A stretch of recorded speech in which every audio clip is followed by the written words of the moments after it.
Hello, welcome to Sheepdog Says. It is about 4 days now until London Comicon 2018 at the XL in London, and I'm quite excited. Me and my family are going on a Saturday. I've accidentally betrayed Power Banner and Kev because they're going the Friday and the Sunday, and I'm not. Which I feel a little bit guilty about, but it does mean I get to spend a nice day with my family. I'm going to spend a Sunday with my mum and dad at their house. I realised earlier it's a bank holiday weekend as well, so I'm going to spend the bank holiday weekend chilling out if I can help it. But no, I'm well excited about Comic Con. I've got some specific aims in mind for going there. I want to get some more Saga pop vinyls. I got the Lion Cat the other day, free comic book day, and it has proven a great investment. I mentioned before that every time my son tells a lie, he peeps over at the Lion Cat to see if it's reacting, because I told him it can tell me if people are lying. So it straight away means that I can tell if he's lying. It's his tell now. It means I always know. I always have a tradition of collecting up some of the comics that I read in trades, instead of, like, I don't read them monthly. For example, Sex Criminals, I always read that. That's well worth fun. If you've not read that and you're going to Comic Con, it's really, I implore you to get it. The first one is, they're all about that thick. It's not too bad. And the first story is about a girl who finds that whenever she reaches climax, time stops. She uses that ability to rob a bank and pay off the mortgage on her library that she works in that's going out of business.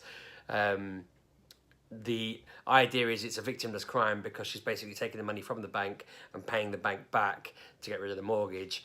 And I guess there's some logic behind why the mortgage was unfair or whatever.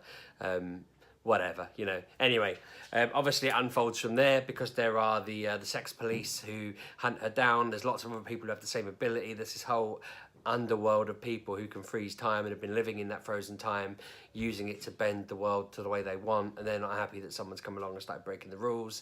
I'm a couple of comics in, and it's just entertaining. It's funny as hell. It's not as adult as the name sounds.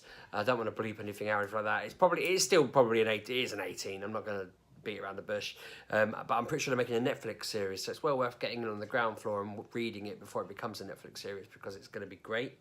I also, normally I would go and get 1 or 2 DC books that I've not read before. So I got Tower of Babel, where Ra's al Ghul kidnaps Batman's plan on what to do with each of the members of the Justice League if he ever needed to kill them, and he enacts all of those plans on each member of the Justice League and completely has them where he wants them. And it's a great story. Really enjoyed it. I got the it was called Identity Crisis, where Elastic Man's wife is murdered, and they're trying to solve the mystery, and there's absolutely no evidence of who did it or how it happened or whatever.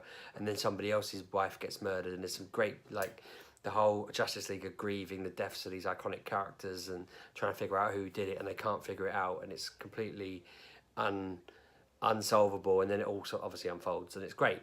So I always get books like that where they're just ones I've not really heard of. They're not ones that are ever going to be made into films or anything like that, but they're epic and they're fantastic and they're worth reading.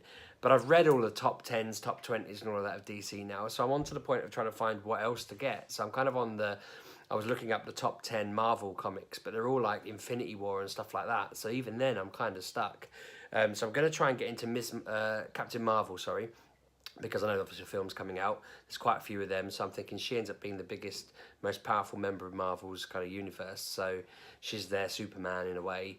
And yeah, I want to get into that. I think that'd be awesome. Pab's also really into Spider-Gwen, so I'm thinking I might try and get into that and see if I can get a Spider-Gwen origin book and crack on with that. But it feels like it's a rabbit hole I could end up going down, much like he has.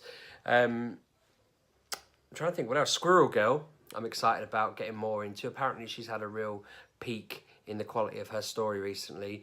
Someone was talking about how amazing one of the recent ones were, so I'm looking forward to cracking on and getting more into her. Her stories are always great. I love Squirrel Girl. And then I'm really excited because I'm going on the Saturday, unlike Kevin and Anna, I get to see the cast of Arrested Development do a talk on stage, which I'm well excited about. Season 5 of their show comes out on the 29th of May, and they're going to be there answering questions and talking. I don't know if you've seen either. Also, they've released on Netflix a remix of season 4 where they've re-edited it because previously it didn't work out. It wasn't flowing forward. It was like they'd dot all over the place depending on what actor was available when, and they filmed it all over the shop. So something would happen, someone would leave a room and another character would walk in, and the idea was they'd actually filmed them on separate days at separate times, and they were never in the same place, but they just made it work. Now they've edited it so that's not necessary. They've just done the story the way it was supposed to chronologically play out. I'm trying to watch it at the moment, and it's a bit different, it's a bit weird, but I'm enjoying it. I'm looking forward to season 5, so I'm excited to see them on stage. There's some, Will Arnett's going to be there, and that's pretty impressive, really. London Comicon doesn't normally get the same level of awesome as the American ones would. I also looked quickly online, and Night Nurse from Daredevil is going to be there, and King Ezekiel from Walking Dead, and a few other Walking Dead characters are going to be there. So I never pay to go and see them, but I'll have a peep over from afar. I'll watch the talks if any of them do talks. I think it's just the Arrested Development people doing them. There's a few of the ladies from Orange is the New Black there also, so that's going to be cool to see. The kids are obviously really excited as well, because for them it's a chance to dress up as heroes and wander around all day getting pictures with Batman, and there'll usually be Iron Man, there and stuff like that. It's always a Baymax running around, so we're quite excited to see everyone in their costumes. I've been chatting to some of my friends who I do Pokemon Go with, and they made their costumes months ago for this. I'm the sort of person who'd probably think up a costume the night before and then start trying to cobble it together, but we never dress up. I'm planning on just going there, doing everything I need to do and leaving. So normally we try and do 3 days, but my advice is don't, to be honest. Like Kev does, he's preparing for Comic-Con videos, and that's not what I'm going to call this. I'm just going to go for Comic-Con as subtitle or something like that. But I just think as long as you take some hand gel and you do everything you need to do and don't mess around, you're all right. He kind of wants to go out for half a day and wander around London, and I used to enjoy doing that, but it suddenly occurred to me the last time we did it that if I'm not buying stuff at Comic-Con, I might as well just get it on Amazon. There's no benefit to doing it in Forbidden Planet or any of those places. Comic-Con sometimes has convention-only events or items or objects or prices. But yeah, I'm not really interested in going off on gallivanting anymore. I'm excited to be going around this and seeing them all laid out on the table and having a look at the backs of things and reading it. My sister always challenges me to get her a Pikachu spatula, but I've never seen such a thing. I'm wondering whether there'll be anything like that this time. Bosco always gets a Pokemon plush. He's got like, I don't know, 15, 20 of them now, but I said to him which one you're getting, and he keeps changing his mind. So I'm excited to take him to the Pokemon stand again and see which ones are on sale. And then Lampup always ends up getting a wig. I'll have to get her to wear a wig on a video and then get another one maybe at the weekend, but she's got this awesome pink wig that she wants to try and work out a costume for this time round. But yeah, it's fun taking them. My wife just wanders around looking at stuff. She'll pick up some little bits and bobs, but I never know what she's going to get until the day. And it's just an excuse to stand around playing on their Switches. They always seem to have Nintendo Switches set up, so I like to stand the family near and indoctrinate them more into the idea of getting one. This video hasn't actually gone as long as I expected it to. There's not as much left to say as I thought. Comic-Con used to be a major event that I'd go and do everything at, but actually it's got to the point now where I can fit it all in a day. I'll go and get the comics, I'll go and get the toys, and then I just want to see the Arrested Development people, and I think that'll be awesome. Let me know if you're going. It'd be good to bump into some people if you are going. Obviously, Kev's already mentioned they're there Friday and Sunday. He's going for a meal Saturday night. I'm not going to be there. But yeah, I'm going to be there in a day, so if anyone wants to bump in and say hello, meet the kids, that sort of thing, yeah, that'd be awesome.